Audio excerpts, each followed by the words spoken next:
আসসালামু আলাইকুম সবাই, কেমন আছো আপুরা? আলহামদুলিল্লাহ ভালো আছি। আমি একটা কামিজ কাটবো আজকে। তো প্রথমেই হাতার অংশটা দেখে নিচ্ছি। এই হাতাটাতে কিন্তু প্রচুর প্রবলেম আছে, কারণ এই হাতাটার ডিজাইনটা দেখো বাঁকা। তো যতটুকু বাছিয়ে করতে পারি ততটুকুই চেষ্টা করে যাব, সাথে তোমরাও দেখতে পাবে। দাগে দাগে যেখানে অর্থাৎ আমাকে কাটার জন্য দাগ দিয়েছে, আমি সেই দাগের অংশটাই কাটছি। এর থেকে বেশি বা কম কিন্তু কাটা যাবে না। এরপর মিডলে ভাগ করে দুটো অংশই আলাদা করে নিচ্ছি, যেটা তোমরা দেখতে পাচ্ছ।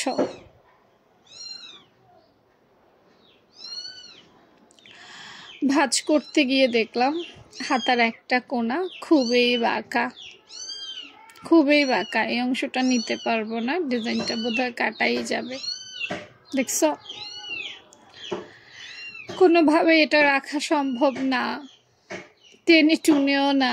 অনেকে ভাবে টেনে টুনে ঠিক করা যায় না, পুরা টেনে টুনেও ঠিক করা যাবে না। এটা কেটে ফেলেই দিতে হবে। তো আমি চেষ্টা করছি। এরপর দেখো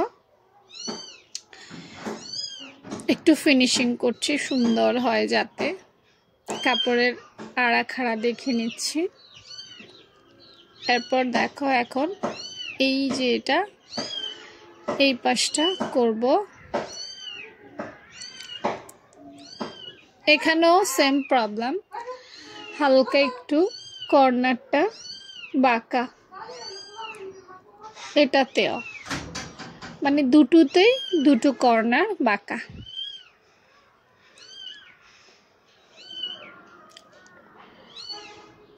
আমার মনে হয় দুটো কর্নারই আমাকে কেটে ফেলে দিতে হবে। আসলে এই ধরনের ঝামেলায় পড়লে অনেক বিরক্ত লাগে। আর ড্রেসটা এত সুন্দর, ডিজাইনটাও এত সুন্দর, কিন্তু রাখতে পারলাম না বা রাখতে পারবো না ভেবে খারাপ লাগছে। কোনা করে তো আর হাতা নিতে পারবো না, তাই না? এটাকে কেটে সোজাই করতে হবে। এরপর হাতার অংশটা আমি সুন্দরভাবে কেটে নিচ্ছি। কোনো মাপ নেই, কারণ আমার আসলে মাপ নিতে হবে না।